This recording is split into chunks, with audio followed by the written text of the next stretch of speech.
about. It has been such an experience, though an experience, very sad and very unfortunate, but yes, it did happen. And this site here shows and displays everything that went on. We've seen some of the skulls of people who were murdered, people who were brutally killed, and pictures of those who lost their lives to their families, children and young people who lost their lives during the genocide. It really is very sad, and I believe it is a call for all humanity to always come together and unite over different issues and different reasons, because there is really no point of taking another life for whatever reason, be it for race, be it for sexuality, be it for whatever reason. It's not really worth it, because apart from those who were killed, there is over 1 million people who are still traumatized and affected by the genocide, those who had to live and flee to other countries, those who lost their families, children who were orphaned, mothers who lost their children, fathers who lost their wives and their families. The impact was so big and massive, and it can never be forgotten in all history. This is a call for humanity to always be together, work together, love each other, and respect each other's lives. The mass graves. The mass graves are laid in 3 main rows. Since burial started here in 2001, it is estimated that more than 250,000 victims of the genocide have been buried here. Every year, more people are still brought here for burial, as remains of victims in unmarked graves continue to be uncovered around the country. Please take some time to pay your respects to all of these victims. They are the reality of the genocide, and will help you to give some sort of perspective to the scale of the horror that happened here in 1994. When you have finished, please head back up the steps to start the tour of the gardens. The colonial period brought a seismic shift in the way Rwandan society was organised and ordered. Some of these changes were positive, such as education and infrastructure, but others were not. The new colonial masters were obsessed with the differences between the Rwandans and started to promote the notion of Tutsi, Hutu and Twa as distinctive ethnic groups in a way that had never really been done before. Both the Germans and later the Belgians were determined to account for the anthropological differences between the 3 different ethnic groups found in Rwanda.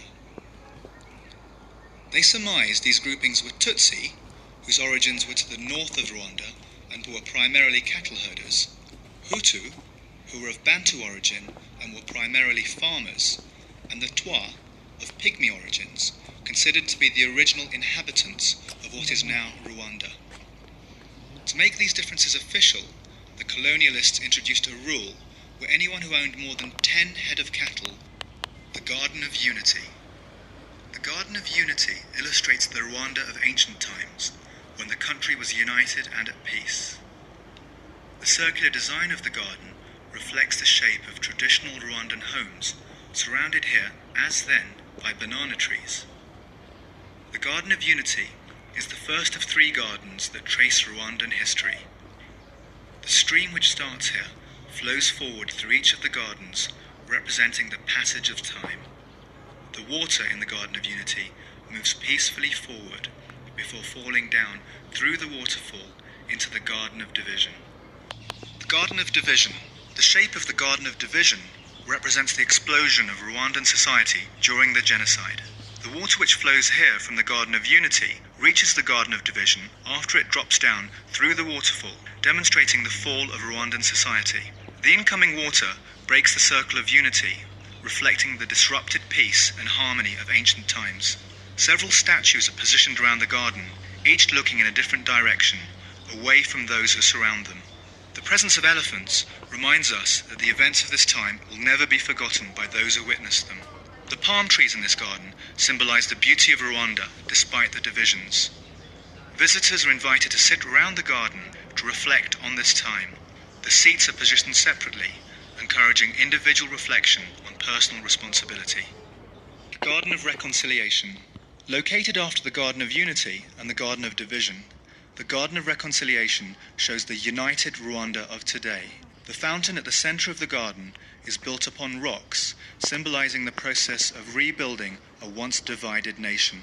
Each rock represents a piece of Rwanda, brought together as one nation, as with one flow of water.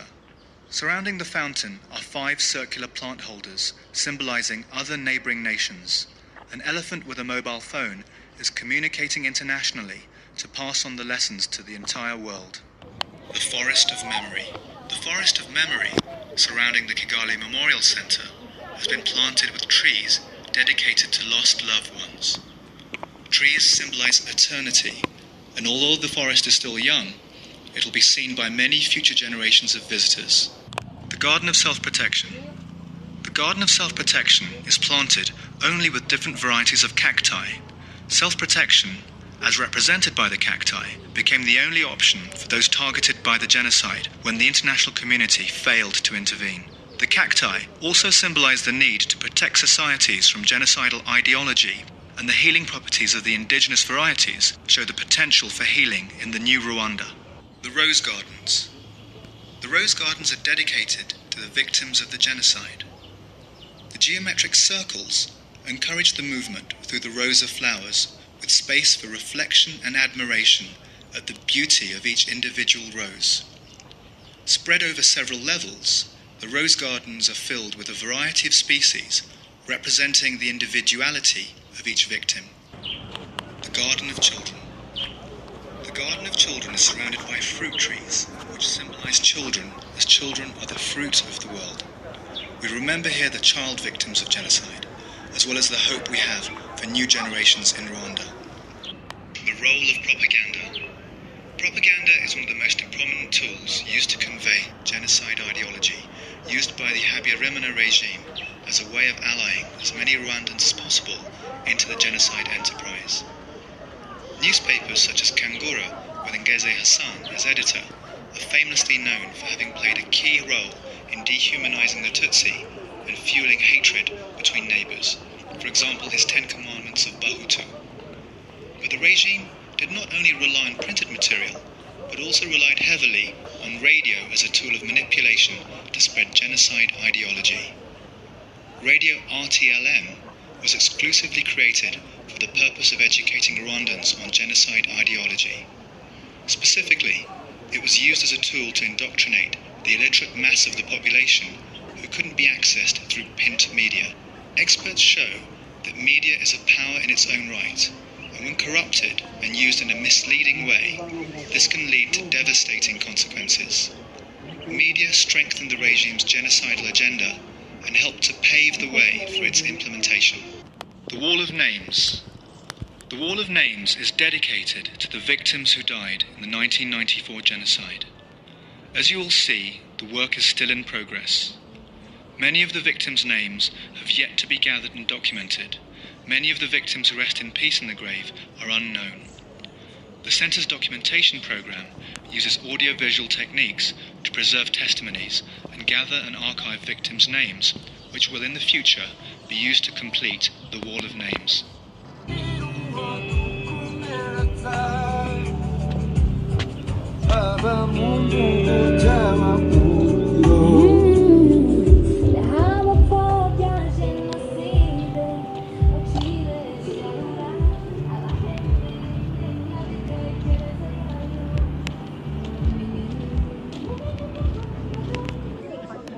Long-term consequences. Many years after the 1994 Tutsi genocide, Rwandan society is still facing a heavy burden from the consequences of genocide. Many rape victims were infected by HIV and now need complex treatments to keep healthy, all a strain on stretched resources. The remains of the genocide victims continue to be uncovered. Trauma suffered by survivors, orphan head of households, all continue to impact on the development of Rwanda, its economy and its society. In terms of justice for victims and punishment for perpetrators, it's an important step in rebuilding a country torn apart by genocide. Justice for crimes of genocide is delivered through 3 stages.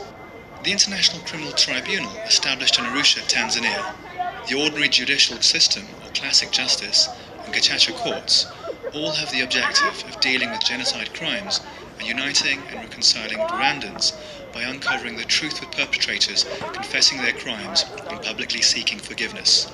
This is the main tool for reconciliation within the justice system.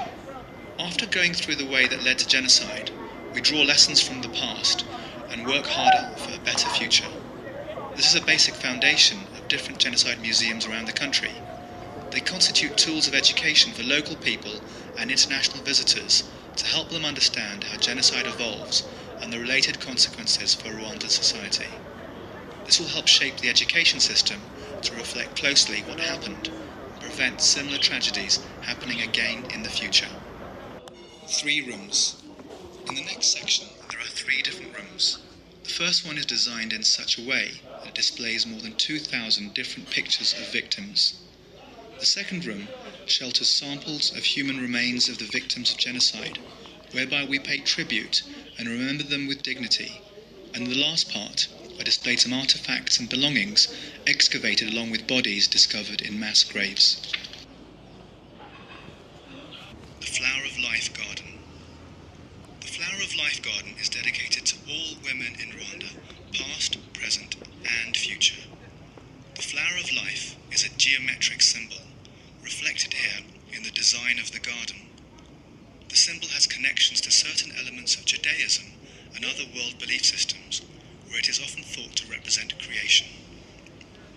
The large acacia tree, planted in the garden, offers shade and protection, with the garden guarded by a circle of plants around the edge.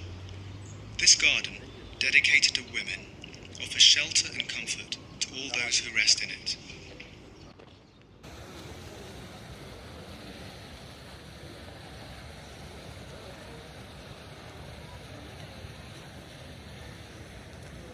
This is the convention center. This is one of the main buildings.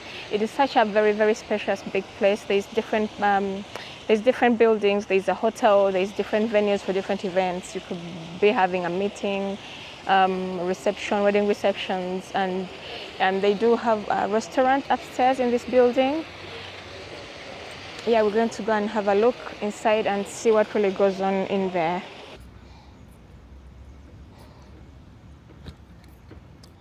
As you can see, guys, by far Rwanda is the most beautiful and the cleanest African country I have visited so far.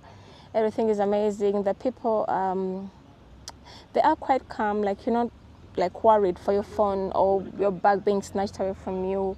I would say it really is a safe place. It is a safe city and it is clean, and yes, corruption is really out of the way. Like you won't get cheated of for anything, not for your transport, not for your rides, and yeah, it's really good, and the people are really welcoming to visitors. They've shown us around the convention center with no with no complaining. We had to ask a lot of questions, but we got the right responses, and yes, we are in the know now. It is a beautiful place. You should come and visit. Yes, it is one of the cleanest places in Africa. The cleanest countries, one of the cleanest African countries I have visited by far. So yeah, come and have a look, come and have an experience on your own, and come, we tell the stories with you guys. It is lovely being here. It is amazing. My trip is still going on.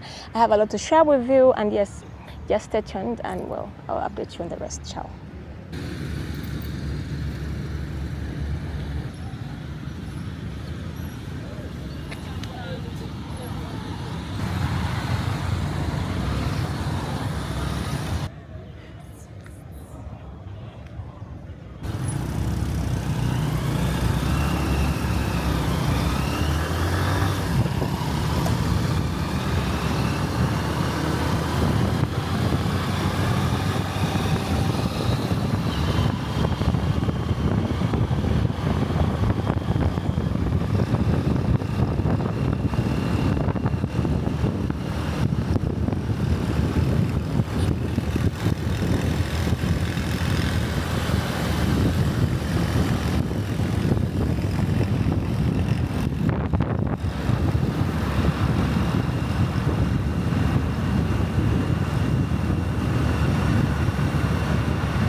Hello, viewers. Yes, I'm still on my escapade here in Kigali, and right behind me are the Hope Hostels. Apparently the proposed accommodations which the UK government is planning on bringing all the asylum seekers and people waiting for decisions regarding their asylum statuses. It's been really a struggle to get here because apparently the residents of Kigali have no idea what is happening here. They don't know if there's anything called the Hope Hostels. They don't know if there is foreigners who are going to be coming into their country. People were seeking asylum from different countries as well. It was really a struggle getting here. No one knew how to get there. No one could really get us here. It took us almost an hour. Yet it was just 16 minutes away from where we were coming from. Yes, these are the Hope Hostels. As you can see, we've been denied entrance. No one is allowed to access the building unless you have like permission from someone. We don't know who is supposed to be giving that permission, but yet we are here just to show you what is really happening. There's some completed buildings if you go around the building, but there's still more construction going on. And yes, it is really such a shame that these are the residents where the British government plans on bringing people who enter the country illegally. Of course, it is a plan that has come up regarding to help maybe to deter people from crossing illegally and maybe to save lives, because many lose their lives while doing so. So this place has been put up. Maybe it will help or maybe minimize the numbers of people who come in and maybe save a few lives. Because of course no one would want to come from wherever they do coming from and then end up being here in Africa, foreign country, which is known like by many in the Western world to not,